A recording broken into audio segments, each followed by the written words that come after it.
El páncreas es un órgano del aparato digestivo y el sistema endocrino de los vertebrados. En los seres humanos se localiza en la cavidad abdominal justo detrás del estómago. Es tanto una glándula exocrina como endocrina. Como endocrina tiene funciones de secretar hormonas en el torrente sanguíneo. Como exocrina secreta jugo pancreático al duodeno a través del conducto pancreático. El páncreas en los seres humanos se encuentra por detrás del estómago, entre el vaso y el duodeno, a nivel de la primera y segunda vértebra abdominal, junto a las glándulas suprarrenales. Forma parte del contenido del espacio retroperitoneal. Tiene una forma alargada que se divide en las llamadas cabeza, cuello, cuerpo y cola. Aunque muchas veces pasa por desapercibido, las funciones del páncreas son fundamentales para la salud y por lo consiguiente para la vida misma. El páncreas es para muchos un gran desconocido, pero pase de inadvertido no significa que no sea importante. Hacer la digestión de prácticamente la total de los alimentos es una tarea que no podría llevarse a cabo sin la actuación de este órgano alargado que se esconde tras el estómago. A su vez, es un órgano principal para el control del metabolismo del azúcar. Bueno, ahora hablaremos de la diabetes como enfermedad involucrada y que afecta al páncreas. La diabetes es una enfermedad que se presenta cuando el nivel de la glucosa en la sangre, también conocido como azúcar en la sangre, es demasiado alto. Aquí es cuando se involucra la participación de la insulina. La insulina es una hormona que produce el páncreas. Ayuda a que la glucosa y los alimentos ingresen en las células para usarse como energía. Algunas veces el cuerpo no produce suficiente o no produce nada de insulina o lo usa y la glucosa se queda en la sangre y no llega a las células. Con el tiempo, el exceso de la glucosa en la sangre puede causar problemas de la salud. Aunque la diabetes no tiene cura, las personas con diabetes pueden tomar medidas para controlar su enfermedad o para mantenerse sanas. Existen dos tipos de diabetes, la diabetes tipo 1. En este diabetes el cuerpo no produce insulina porque el sistema inmunitario ataca y destruye las células del páncreas que la producen. En la diabetes tipo 2, el cuerpo no produce o no usa la insulina adecuadamente. La diabetes tipo 2 puede aparecer en cualquier edad, incluso durante la infancia. Incluso existe la diabetes gestacional que afecta a algunas mujeres durante el embarazo. La mayoría de las veces este tipo de diabetes desaparece después que nazca el bebé. ¿Cuáles son los síntomas de la diabetes? Los síntomas de la diabetes incluyen aumento de la sed y de las ganas de orinar, aumento del apetito, fatiga, visión borrosa, entumecimiento u hormigueo en las manos o los pies, úlceras que no cicatrizan y pérdida de peso sin razón aparente. Sin embargo, el diagnóstico de la diabetes se debe realizar midiendo los niveles de glucosa en la sangre, midiendo parámetros como glucemia basal, hemoglobina glucosilada, curva de glucemia y glucemia al azar. El tratamiento se basa en 3 pilares: dieta, ejercicio físico y medicación. Tiene como objetivo mantener los niveles de glucosa en la sangre dentro de la normalidad para minimizar el riesgo de complicaciones asociadas con la enfermedad. La insulina es el único tratamiento para la diabetes tipo 1. Hoy en día solo se puede administrarse inyectada, ya sea con plumas de insulina o con sistemas de infusión continua. El páncreas es un órgano del aparato digestivo y el sistema endocrino de los vertebrados. En los seres humanos se localiza en la cavidad abdominal justo detrás del estómago. Es tanto una glándula exocrina como endocrina. Encontraremos una disminución gradual, siendo más severa con el paso del tiempo, de las células productoras de insulina. El número de células dentro de los islotes se va a ver aminorado, y estos mismos van a presentar evidencia de pignosis y vacuolización. Se observa fibrosis debido a la angiopatía.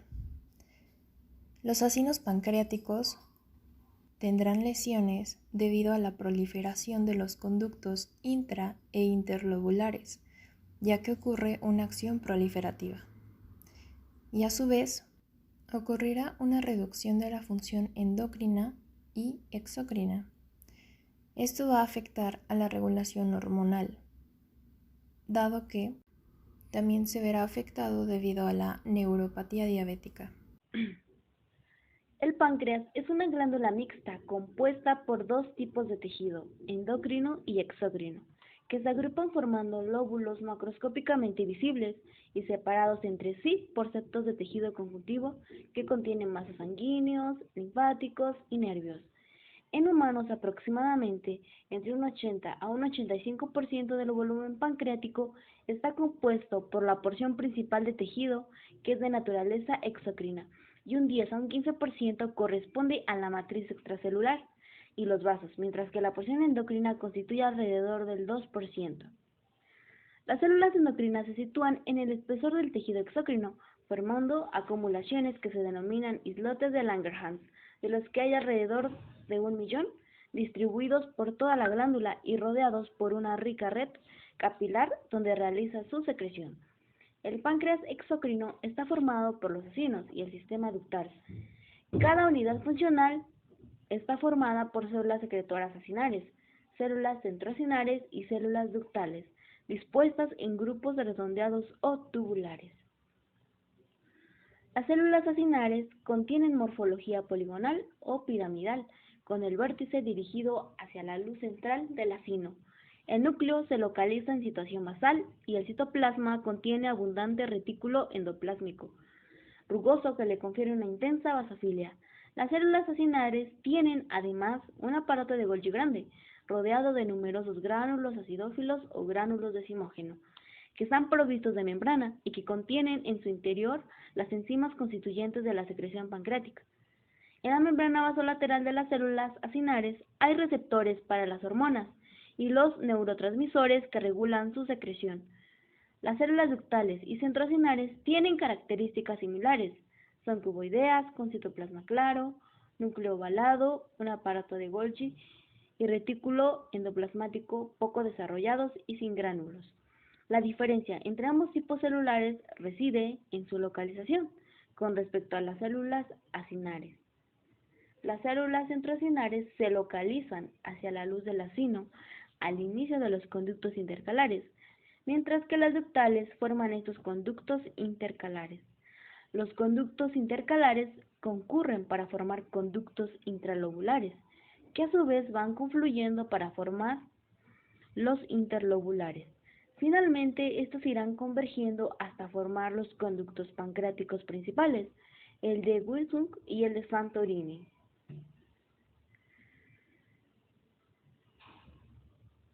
El páncreas exocrino tiene una de las secreciones importantes, como es el jugo pancreático. El jugo pancreático es un líquido incoloro, acuoso, según la concentración de proteínas, con pH alcalino que contiene dos tipos de secreciones, la enzimática y la hidroelectrolítica. La enzimática es la causante de la hidrólisis de las sustancias nutritivas de los alimentos, mientras que la hidroelectrolítica actúa como vehículo de la enzimática y proporciona un medio alcalino, necesario para la actuación de las enzimas. Para ello se precisa la neutralización del quimoácido procedente del estómago, que entra en el duodeno gracias a la alta concentración de bicarbonato tan característica de esta secreción.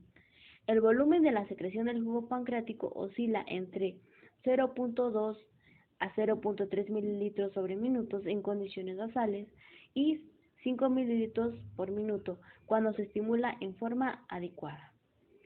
Las células centroacinares y las células ductales son las encargadas de la secreción hidroelectrolítica del páncreas exocrino. Esta concentración de secreción está constituida principalmente por agua, en un 98%, y es muy rica en sodio y bicarbonato. Los cationes se encuentran en concentraciones relativamente constantes, similares a la del plasma. Los principales son sodio, potasio, calcio y magnesio. La secreción hidroelectrolítica es estimulada principalmente por la secretina, que controla el volumen del jugo pancreático. El páncreas posee una gran cantidad de síntesis de proteínas y de hecho se considera que es el órgano que mayor cantidad de proteínas produce por gramo de tejido. Las células acinares son las encargadas de la síntesis y la secreción de las enzimas y proenzimas. Son transportadas a los gránulos decimógeno. La secreción de las enzimas digestivas tiene lugar mediante exocitosis, que incluye el desplazamiento de los gránulos secretores hacia la membrana apical y el reconocimiento de un lugar y de la membrana plasmática para la fusión. En la siguiente microfotografía, teñida con hematoxilina y eosina con un aumento de 10x, podemos notar los diferentes lobulillos que van a conformar el páncreas y en los cuales estos están divididos por el tabique interlobulillar, entre los cuales también se pueden destacar y observar los conductos interlobulillares, en donde se va a vertir el conducto de secreción.